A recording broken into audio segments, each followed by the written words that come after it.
The broadcast is now starting. All attendees are in listen-only mode. Good morning, everyone, and thanks for joining us for everything you need to know about NIBRS compliance.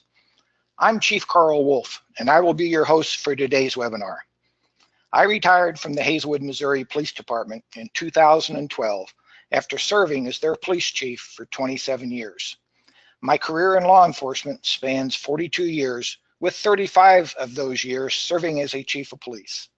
I hold a bachelor's degree in finance and a Master of Science degree in urban affairs and policy analysis with a specialty in public administration from Southern Illinois University in Edwardsville. I taught in the criminal justice program at Southwestern Illinois College and was an adjunct professor at McKendree College. I served as the Vice President Treasurer of the International Association of Chiefs of Police from 2002 until 2012, which allowed me the opportunity to travel and meet with police executives throughout the world. I currently serve as a consultant for Omnigo Software. Well enough about me. Let's get started. Today's webcast is brought to you by Omnigo Software. They ensure safer tomorrows with public safety, incident, and security management solutions for law enforcement, education, healthcare, and other enterprises. I will go out on a limb today and assume you are here because your agency needs to be NIBRS compliant by January 1, 2021.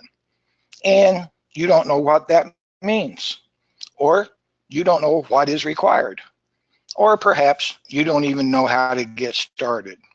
More than likely, your boss or the chief said you had to attend this webinar and to figure it all out.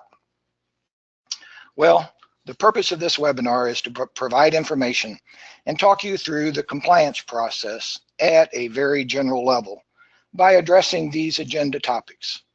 First, what is NIBRS? Then we'll discuss the FBI UCR program and compare UCR and NIBRS. Also, why you need to comply and what are the benefits of NIBRS. Starting the process, we will also hear about a current agency's implementation process. We will conclude with a question and answer period. Feel free to submit questions at any time during the webinar using the questions function. We will respond to your questions at the end of the presentation. So, what is NIBRS? NIBRS is an acronym for the National Incident-Based Reporting System, which was proposed in 1989 by the FBI as a detailed incident-based data collection program, which captures information on all offenses occurring within an incident. And come January 1, 2021, it will be the mandatory system for collecting and reporting crime incident data to the FBI's Uniform Crime Reporting Program. NIBRS allows you to better capture the details on each single crime incident, along with separate offenses within the same incident. This includes information on victims, known offenders, relationships between victims and offenders, arrestees, and property involved in the crimes. Besides the two categories, crimes against persons such as murder, rape, aggravated assault, and crimes against property such as robbery, burglary, and larceny, NIBRS adds a third crime category, crimes against society, to represent society's prohibitions against certain types of activities, such as drug or narcotic and computer offenses. NIBRS was designed to capture detailed information about each incident and every crime, including victim and offender demographics and relationships, date, time, location, and circumstances of the incident, weapons used, nature of victim's injuries, property stolen or damaged, and whether an arrest occurred. It sounds confusing, but with the right software and advanced planning and implementation, it doesn't have to be. Excuse me. To understand where this is all headed, we need to review the FBI's Uniform Crime Reporting Program. The FBI's UCR program is a nationwide voluntary reporting program to which more than 18,000 municipal, county, state, university, tribal, and federal law enforcement agencies report data on crimes to law enforcement.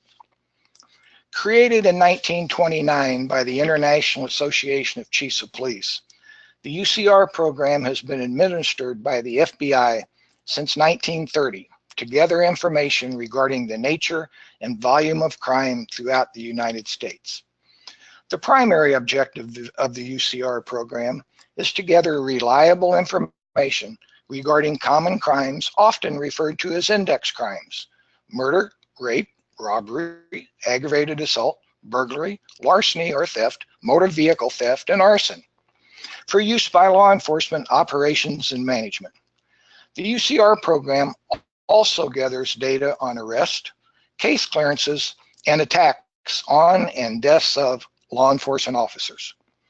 The data is used for research and planning purposes and for understanding the changing nature of crime and tracking society's responses. While valuable, the UCR program is not all-inclusive, as it uses something called the hierarchy rule. This specifies that only the most serious offense in an incident is reported. That is, multiple offenses within an incident are not reported, which may obscure the number of crimes actually reported. Example, so let's say you have someone who breaks into a home, liberates the homeowner of his wallet at gunpoint, and ultimately shoots and kills the owner. Under the hierarchy rule, the agency only reports the murder. This does not provide a very accurate depiction of what actually occurred. NIBRS allows for a more complete report. When you compare NIBRS to UCR, there are a few similarities, including the collecting, scoring, and reporting concepts.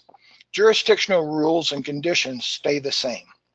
They both exist to identify, document, and address crime issues, but one does it so much better than the other. I'll show you what I mean with the aid of this chart. When comparing the two systems, which one collects data on Part 1 crimes? Both NIBRS and UCR. Which one employs the hierarchy rule? Just UCR. Which one collects data on as many as 10 crimes? Just NIBRS. Which one collects data on Group A and Group B incidents? Just NIBRS. Which one documents animal cruelty, extortion, etc.? Just NIBRS. Which one has crimes against person and property? Both UCR and NIBRS. Which one has a crime against society? Just NIBRS. Which one collects data including relationship between victims and offenders, drug type and quantity involved, etc.? Just NIBRS. As you can see, NIBRS offers a complete system and far outweighs the UCR summary system. Well, if you are still on the fence about whether or not NIBRS is a good thing, I have a few compelling reasons for you to consider to make the switch. First one, and perhaps the most important, is that NIBRS compliance is mandatory. Like it or not, you will have to do it. And you will have to be doing it by January 1, 2021, as that is when the FBI will retire the UCR summary system and only accept NIBRS data. However, don't worry, your current UCR data won't completely disappear, as you can still access it as archival data.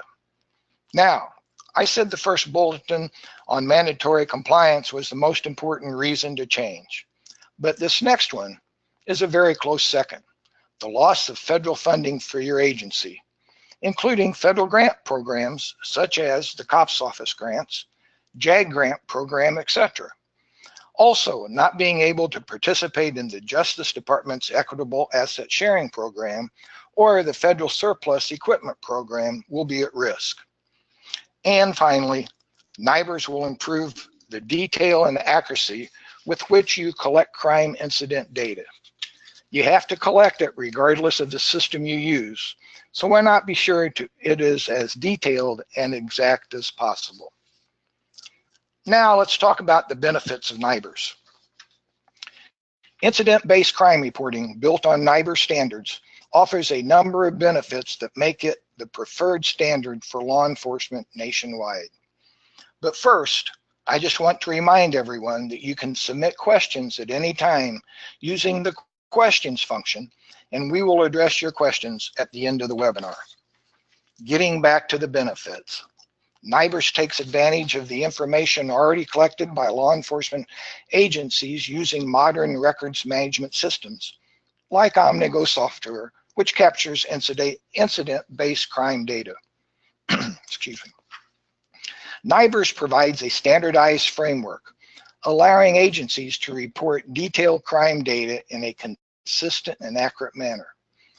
The NIBRS standard enables more detailed analysis of reported crime and victimization, including the ability to examine crime across jurisdictions using the same comprehensive set of data. NIBRS supports law enforcement agencies and reflects on their need to develop sophisticated crime analysis capability to support tactical deployment and strategic interventions. NIBRS reporting standard produces more robust data, which contributes to the knowledge base for evidence-based research and practices, supports data-driven policing, and facilitates best practices in alignment with the Commission on Accreditation for Law Enforcement Agencies, or CALIA's accreditation standards. And participation in NIBRS reveals a commitment to transparency and accountability that results in more useful information for better decision-making and policy formulation across systems, organizations, jurisdictions, and domains, and is the basis for community policing. Well, I suspect this topic is the main reason why you signed up for this webinar. How do I get started on my NIBRS compliance process? I have heard so many agencies say that January 1, 2001 is so far off. Why should I worry about starting the process now? Well, that's true. It's just a few years away, but the compliance process takes time. Under the best of circumstances, the cycle time will probably be between 3 and 6 months. That doesn't take into account the errors, bottlenecks, learning curves, scheduling, and training issues that can significantly delay your progress. The sooner you commit to transition to NIBRS, the better off you and your agency will be. The process begins by ensuring your agency has NIBRS compliant software and teaching individuals at your agency how to use the software. From there, you have to adhere to 4 areas of certification criteria. First, systems appropriateness. Your program must provide evidence that its NIBRS reporting system is compatible with the FBI's UCR system and follows NIBRS technical specification. A state UCR program or a law enforcement agency seeking NIBRS certification must submit its incident-based systems descriptions, including submission structure, crime categories, segment relationships, number of offense collected per incident, and data values allowed per data element. The FBI will review this document for program design and concept. Secondly, updated capability and responsiveness. The program must demonstrate its ability to update submissions, meet deadlines, be able to respond to FBI queries and requests, and correct errors received from the FBI's UCR program in a timely manner. A UCR program or a law enforcement agency must, at a minimum, maintain a 2-year database of NIBRS submission or a 2-year retention period, and have the capability to update incidents from the previous calendar year. Thirdly, error rate. Data submissions must be logical and consistent. The FBI measures logic by the percentage of Group A incident report submissions containing an error. The FBI defines the error rate as the number of rejected reports over the number of reports submitted. The FBI requires a sustained error rate of 4% or less for 3 separate data submissions. Fourth, statistical reasonableness. The data submissions must be statistically reasonable as a whole in comparison to national trends. While the error rate assesses the existence of logical mechanical flaws in the data, it does not address the data in the aggregate. The FBI's UCR program evaluates aggregate data submissions in terms of percent distribution, data trend, volume, and monthly fluctuations. I realize this is a lot of information to digest. Fortunately, if you choose a good software for your NIBRS compliance initiative, it will handle most of this for you on the back end. Remember, the FBI has state-specific NIBRS reporting system requirements, which means a law enforcement agency must submit through the state UCR system if that state is NIBRS compliant state. To find out what your state is required to use, go to ucr.fbi.gov/NIBRS-overview or contact your state UCR program.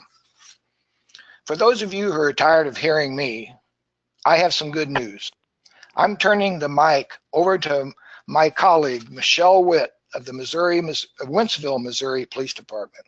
She worked with OmniGo software to achieve NIBRS compliance for her agency, and she is going to tell you a little bit about her experiences during the process. I think if you hear from someone who lived through the compliance process, it will help you better understand what you can expect, and I hope motivate you to get started on your own process as soon as possible. Michelle, the ball's in your court. Thanks, Chief. Hi, everyone. My name's Michelle, and welcome. Hopefully everybody's morning is going well. I won't keep you too long, and I just want to kind of tell you about my experience. In August of 2016, I decided to transition our agency from UCR to NIBRS-based reporting. Before I did anything, I contacted both OmniGo to make sure our system was up and ready to go there, as well as contacting our highway patrol and seeing what they needed us to do on their end. Once I did that, then I read the NIBRS manual and actually reread it multiple times. There is a lot of information in there, and you're not going to pick it up all on the first read. So trying to take in the different changes from UCR to NIBRS. Coding is definitely different. If you're used to doing UCR like 06 for stealing is now a 23. So you got to relearn. Terminology, there's data elements, and trying to determine when an error comes up saying data element 55, what does that mean? This one still confuses me, is why does kidnapping require property? I still don't have an answer on that one, but you have to have property. Different things like elements of a crime. While NIBRS says you can report up to 10 crimes, you got to remember that if it's an element of crime, then you're not going to report both. The example being, say you had a armed robbery and the subject stole $100 from the victim, then you're only going to report the robbery. You're not going to report a robbery and a theft because the theft is an element of the robbery. Group A, Group B offenses, that new terminology, and learning what crimes are in what category.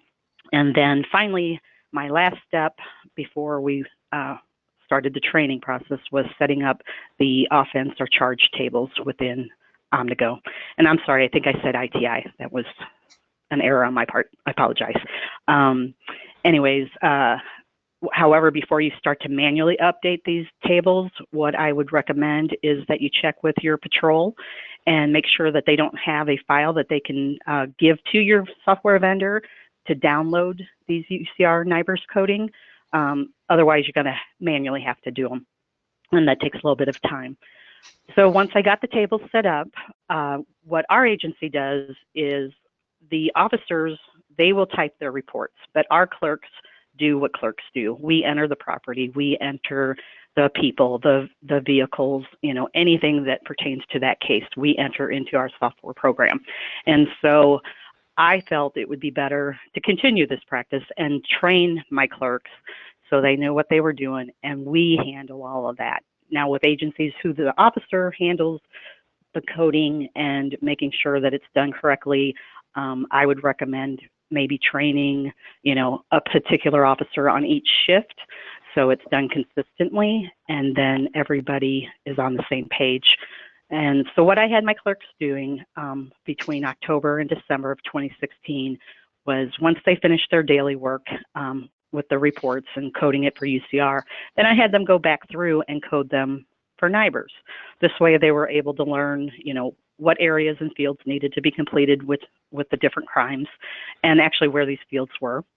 And the biggest benefit was to be able to identify what errors occurred if you entered something improperly. And so some of these errors we were able to figure out on our own using the manual, the NIBRS manual.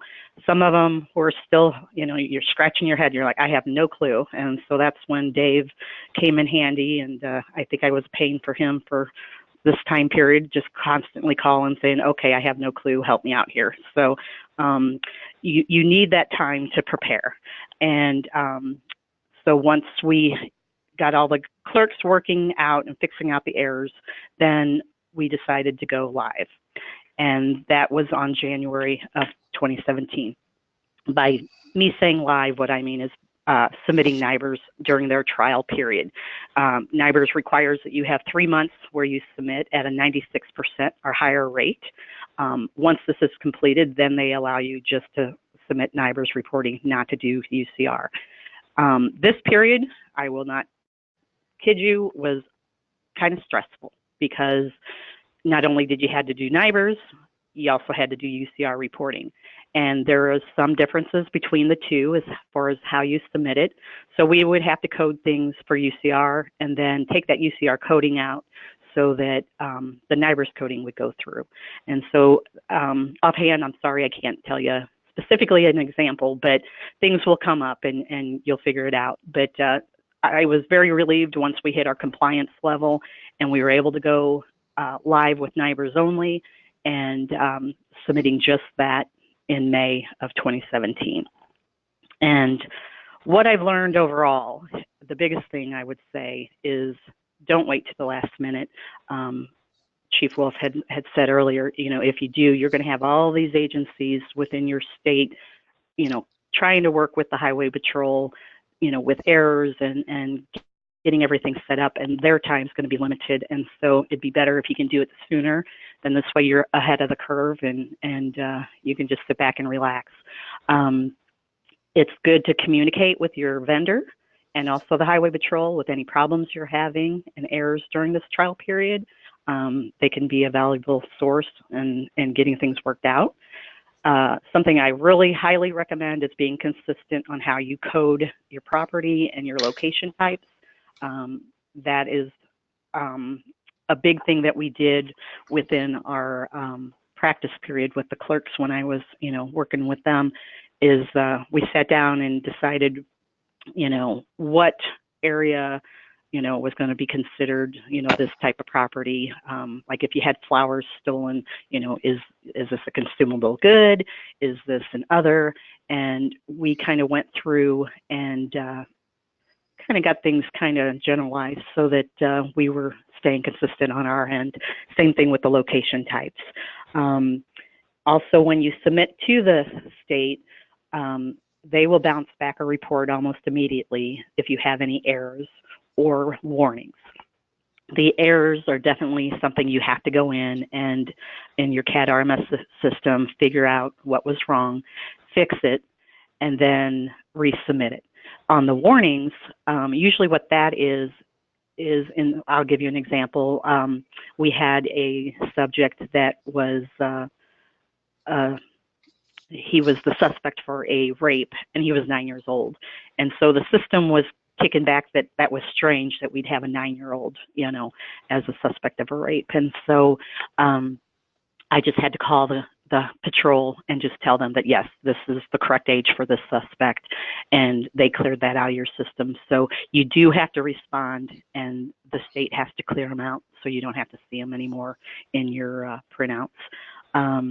Another thing that we learned is data entry. You know, I know whether it's the officer or the clerk, there's, you know, going to be typos, and the state's going to get them. We've already, I got my NIBRS audit coming up next, or actually this month, and so I was checking biases, and because that's part of what they'll check, and there was a clerk that was entering the bias as a 99, which is unknown.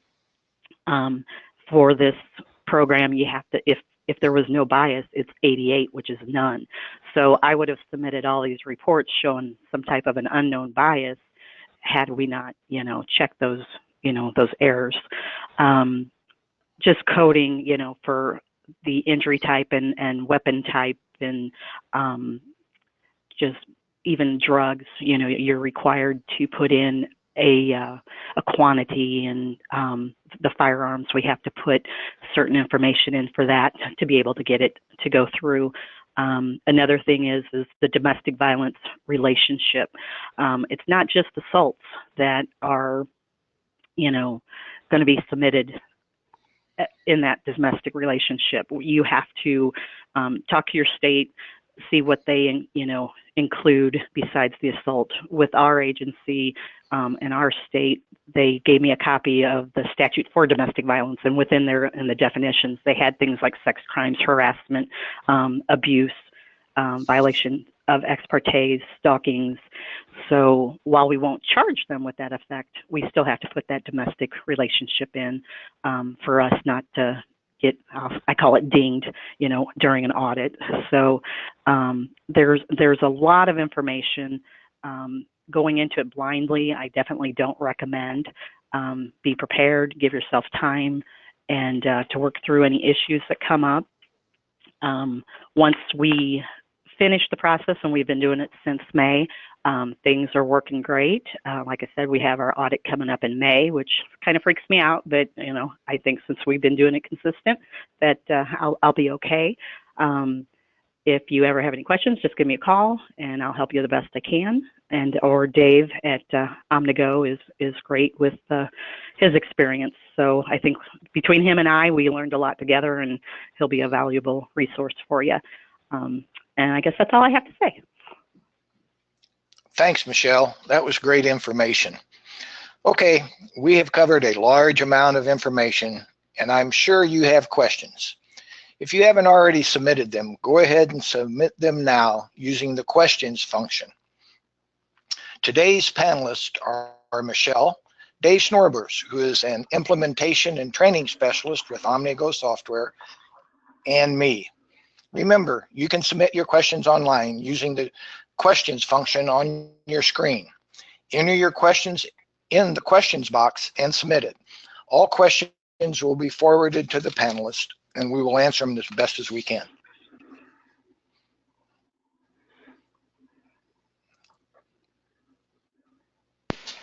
All right, we have one question I'll go ahead and answer. Questions about whether or not the webinar will be available for download, or if transcripts of the webinar will be available afterward. The answer is yes and yes. The webinar is being recorded. It will be available to you within 24 hours, and at that time, the deck will be made available to you as well.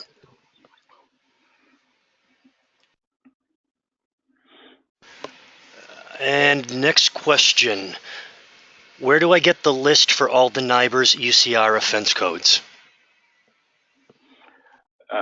This is Dave from Omnigo. The best place, the easiest place to get it would be from that website that the chief had supplied earlier. The FBI's NIBRS website would have definitely a list, and your state law enforcement would also be able to supply that to you as well.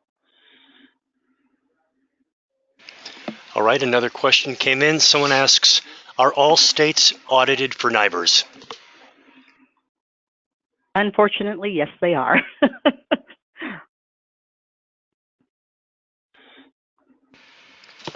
All right, here's a Texas-specific question. In the state of Texas, how can you be certain that you are NIBRS compliant or not? Retraining from complete turnover of employees. Well, to the best of my knowledge, the agency itself gets certified. We have a number of Texas clients that are OmniGo clients right now that have gone through the Texas NIBRS or TIBRS for them. And so the agency would go through the same thing that Michelle went through as far as number of percentages of correct submissions. So it's not really person specific, but it would be agency specific. And if they would contact, the UCR in Texas, they'll get them started and work with them to get it going, along with whoever their vendor is. As long as their vendor is NIBRS compliant, that's the first thing you have to check to make sure your software vendor is NIBRS compliant. Right, Chief. I forgot about that. So. All right, here's a question specifically for Michelle. Someone is asking, are the 3 clerks at Michelle's agency still dedicated to NIBRS submitting responsibilities? Yes, they are. I actually, they did such a good job with the system and jumping in there and learning it that our chief, he used to fly for the county police, and so he used his connections, and as a treat, we gave them all a helicopter ride from our agency down to the city and back. But yes, they are still, there's still things we're learning. Like I said, when I can read the manual now, and I'll still pick up something that I missed from a time before that I didn't get. And so, we're always discussing changes, and, they understand the importance of, what they're doing and how it can affect, the audit, and what we do does matter.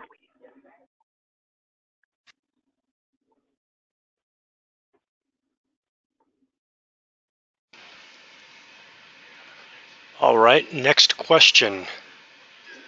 Is there a standard conversion of, or at least some, of the UCR codes to NIBRS codes? No, as Michelle stated in her presentation earlier, like in 06, would be, a burglary or a stealing, and then the NIBRS codes have a totally different number that they don't really jive. But your state will have, we would be able to take that information from the NIBRS codes and link them to that specific charge code, or we should be able to. All right, next question. We've been practicing with NIBRS through OmniGo. We have some trouble with error codes and are worried about some of the follow-up reporting, recovered property, arrests, etc. Does OmniGo offer any more detailed training on this? Yeah, please contact myself or your sales rep, and we'll be happy to give you additional web training if that's necessary. All right, another question for Michelle. Michelle, how large is your agency? And during the trial period, was it a manual process to submit UCR and then remove the data to submit NIBRS? Little 2-part question for you, Michelle. Okay, our agency has 72 commission employees, and that includes the chief and the major and the ranking guys. We have 20 civilian employees, that's corrections, dispatch. I'm really not sure, to be honest, what our size of our city is anymore because we've been growing. But we're about a medium-sized law enforcement agency. And then, I'm sorry, what was the second part of the question? They're asking, was it a manual process to submit UCR and then remove the data to submit NIBRS? With UCR, just like NIBRS with OmniGo, it's done through their system. So there's reports but what I had to do is once I did my UCR report, if there was a crime that I knew I reported differently with NIBRS, then I would just manually, go into that particular case and change the coding to where it would fit for the NIBRS. And then I would, once I did that, then I would resubmit through NIBRS so that it would code. Hope that makes sense. All right, I have a question. Someone asks, since marijuana is collected in different forms like cigarettes and bags, how do you report it if the amount is small?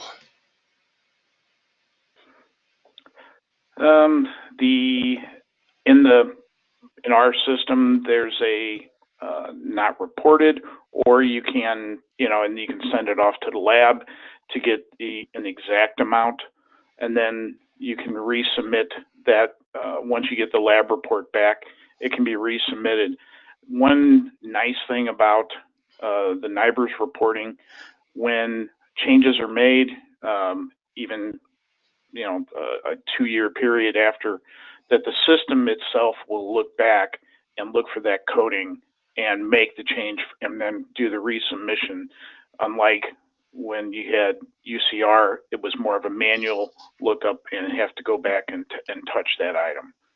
So as far as the small amounts go, you do need to have weight measurements in there. And if it's that small, then perhaps sending it to the lab, and then you can, there's always that not reported save code, and then you can go back later once you get the actual measurement for true submission.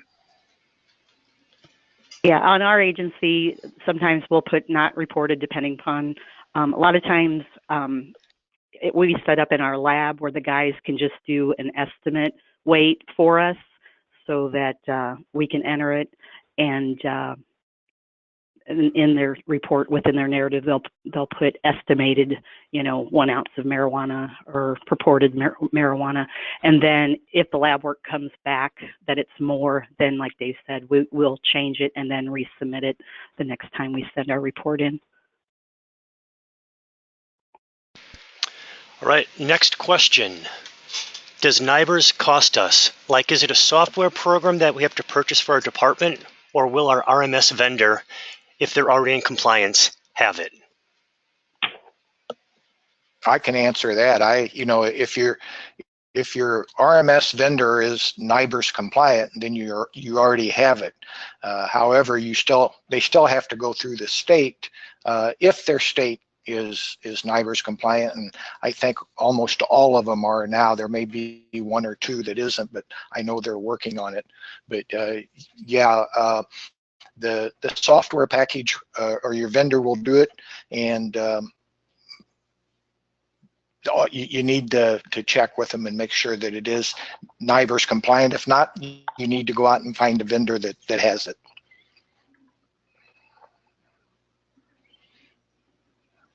Okay, that's a nice segue into the next question, which is, our vendor is not NIBRS compliant at this time.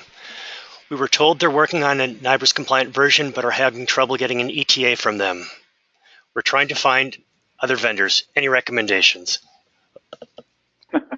Well, yeah, I would recommend OmniGo, but just like anything, I was a police chief for 35 years, and you probably have to go through the system to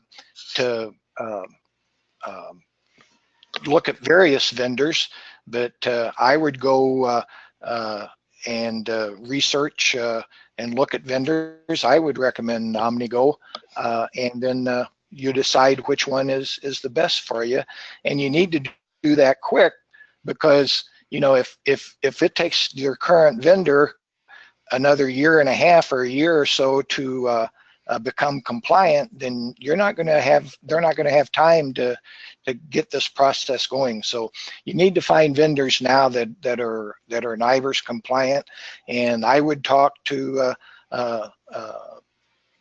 other people throughout the country to find out what they're using and how easy it is. I know the clients that we have, and again, Michelle can jump in on this, on the ease of using OmniGo. Michelle? Yeah, once we learned the system and where the different fields were at and what the different errors meant, now we know what we're supposed to do, so we get fewer errors. And so it's really made it a lot easier than UCR used to be. And actually with UCR, I used to have to still manually submit it to the state. With NIBRS, I don't have to do that. Once I run my report through Omnigo, then I submit it or upload it to the state site, and it's almost an instantaneous process. And so yeah, we are glad we made the change and that we did it sooner than later. All right, Michelle, since you have the floor, this question I bet you can answer, since they're asking, where do you get the NIBRS manual? And you'd mentioned reading it and rereading it. Well, I got mine through our state. They have a NIBRS website, and so I can download it there. And just with working with them, initially they emailed it to me, but now I can go online and just download when they do. And in addition to that, if they go to the FBI NIBRS website, they have all of the documentation on that website that you can download.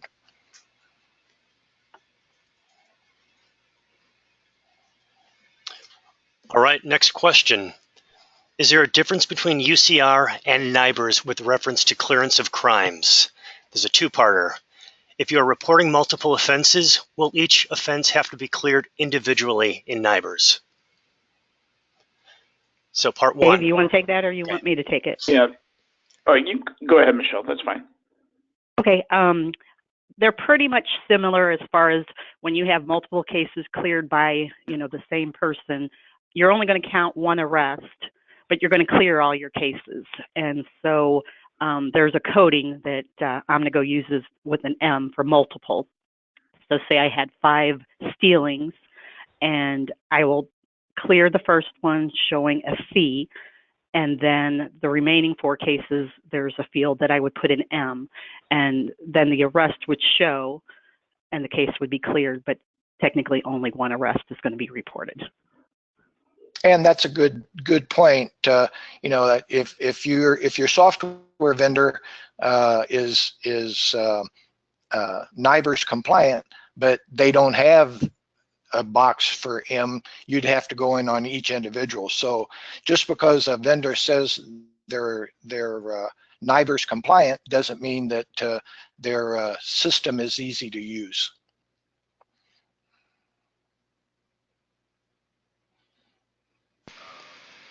All right, here is another question specifically for Chief and Michelle.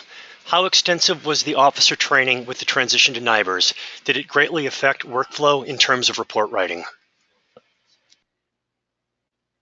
Well, like I said, with our agency, the officers don't get involved in the NIBRS reporting portion.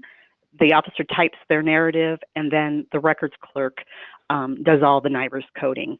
And so I only had to train 3 girls to be consistent and help them figure it out, rather than trying to, train 72 commissioned officers who the more people you get involved, the more inconsistencies you're going to have.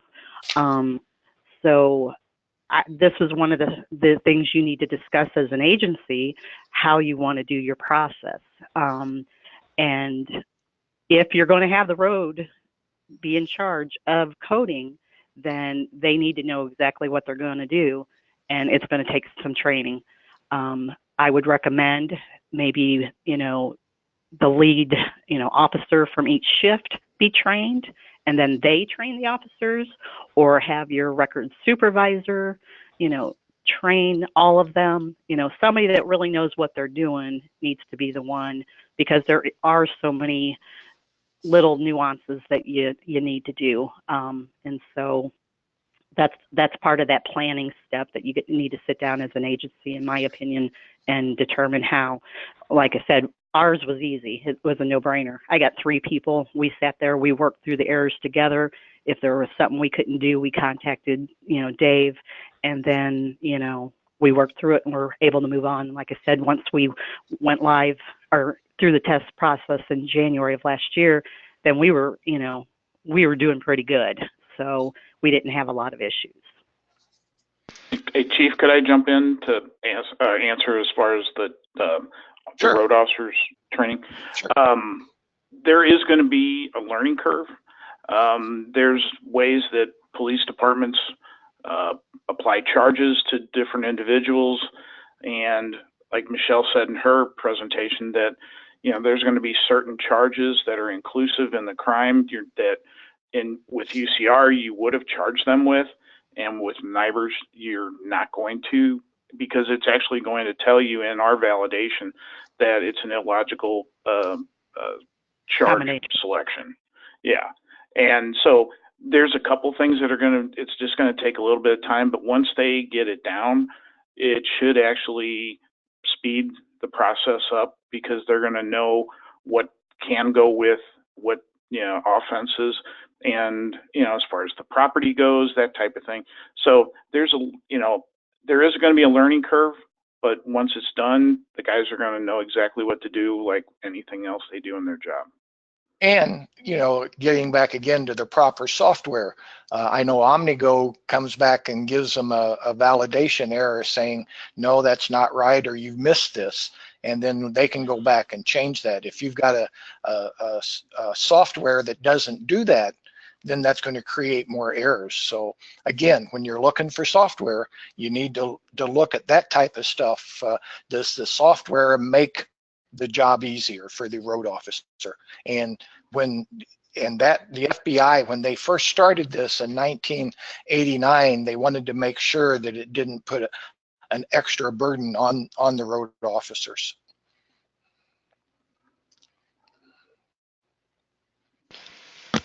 All right, looks like we have time for one more question, then we'll have to wrap this up. That final question is, we had a burglary first report that would not validate because no property was stolen or damaged. It was domestic. How can we determine what we are doing wrong? I can handle that one real quick. With NIBRS, there are certain offense types that they require a piece of property to be added. Why they do that, I couldn't tell you, but that's just the way that the FBI wants it.